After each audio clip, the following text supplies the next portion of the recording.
بسم اللہ الرحمن الرحیم۔ ازدواجی زندگی کا بنیادی مقصد نسل انسانی کی بقا، تحفظ اور تسلسل ہے،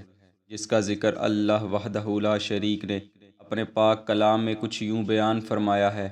اے لوگو، اپنے رب سے ڈرو، وہ رب کہ جس نے تم کو اکیلی جان سے پیدا کیا اور پھر اس سے اس کا جوڑا پیدا کیا، پھر ان دونوں کی نسل سے مردوں اور عورتوں کی ایک بڑی تعداد دنیا میں پھیلا دی، یعنی مرد و عورت کے باہمی جنسی اختلاط کو نسل انسانی کی بقا کا ذریعہ بنایا، اور اس ذریعہ کو پائے تکمیل تک پہنچانے کے لیے نکاح جیسا اہم فریضہ مقرر فرما دیا۔ چنانچہ رسول اللہ صلی اللہ علیہ وآلہ وسلم کا فرمان عالی شان ہے: جو شخص چاہتا ہے میری سنت کی پیروی کرے، اسے چاہیے کہ وہ نکاح یعنی شادی کے وسیلے سے اولاد پیدا کرے اور مسلمانوں کی تعداد میں اضافہ کرے،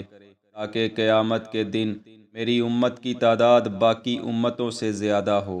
یعنی شادی نہ صرف انسان کی فطری ضرورت ہے بلکہ مذہبی فریضہ بھی ہے، مگر بدقسمتی یہ ہے کہ آج کل مذہبی فریضہ کو پس پشت ڈال کر صرف فطری ضرورت کو پورا کرنا ہی فرض سمجھ لیا گیا ہے۔ یہی وجہ ہے کہ شادی جیسے مقدس رشتے کو صرف جنسی تسکین حاصل کرنے کا ایک ذریعہ سمجھا جانے لگا ہے، اور نکاح فقط خوبصورت عورت کو اپنے بستر پر لانے کے لائسنس کی حیثیت اختیار کر چکا ہے۔ یہ ایسی سوچ ہے کہ جو رفتہ رفتہ پروان چڑھ رہی ہے، جس کا خمیازہ نہ صرف ہم بلکہ ہماری اولادیں بھی بھگت رہی ہیں۔ ضرورت اس امر کی ہے کہ ہمیں اس سوچ کو روکنا ہے، اور اس کا واحد حل اسلامی طرز حیات ہے۔ اسی مقصد کو پیش نظر رکھتے ہوئے ہم نے آج کی یہ ویڈیو ترتیب دی ہے، کیونکہ ایک کثیر تعداد ایسے لوگوں کی ہے جو یہ جاننا چاہتے ہیں کہ کیا میاں بیوی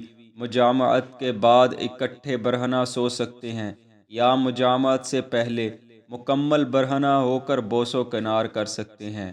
کیا ایسا کرنا ان کے لیے جائز ہے؟ اگر جائز ہے تو اس پر اسلامی نقطہ نظر کیا ہے؟ ناظرین، جہاں تک پہلے سوال کا تعلق ہے تو اس بارے میں علماء کرام قرآن پاک کی یہ آیت بیان فرماتے ہیں: اور جو لوگ اپنی شرم گاہوں کی حفاظت کرنے والے ہیں سوائے اپنے بیویوں اور لونڈیوں کے، یقیناً یہ ملامتیوں میں سے نہیں ہیں۔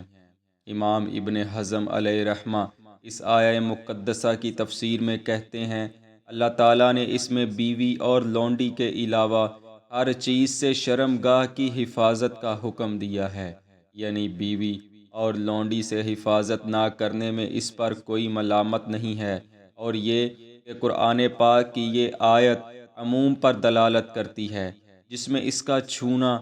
دیکھنا اور ملانا شامل ہے۔ مزید یہ کہ اس کی دلیل کے طور پر صحیح بخاری شریف کی یہ حدیث پاک بھی بیان کی جاتی ہے۔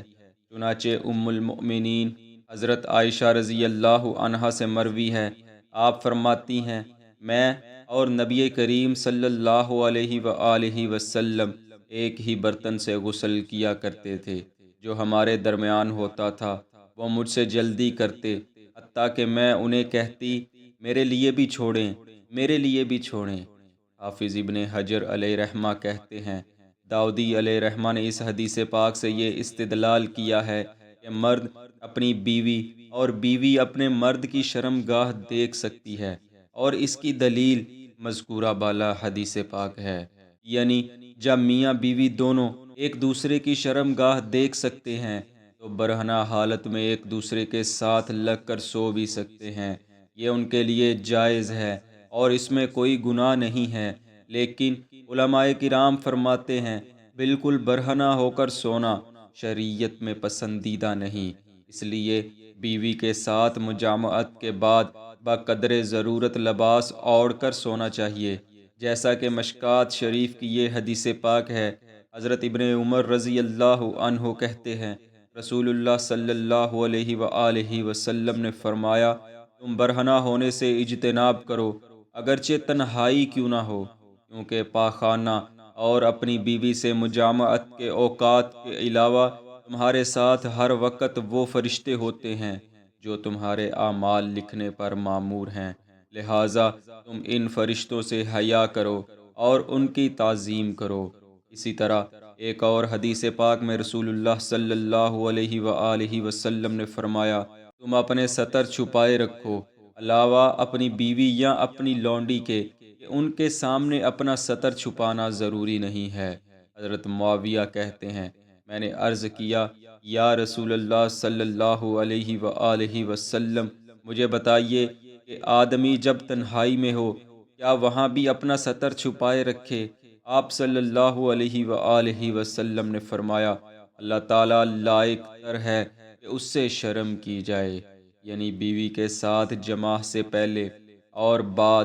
دونوں صورتوں میں برہنہ لیٹنا یا سونا جائز ہے، اس میں کچھ گناہ نہیں، لیکن یہ خلاف اولیٰ ہے۔ بس مجامعت کے وقت جس قدر ہو سکے ستر چھپانے کی کوشش ہونی چاہیے، اور اسی طرح برہنہ سونے کی حالت میں اوپر چادر وغیرہ سے خود کو ڈھانپ لینا چاہیے۔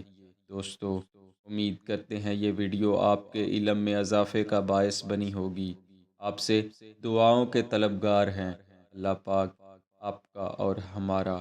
حامی و ناصر ہو، آمین۔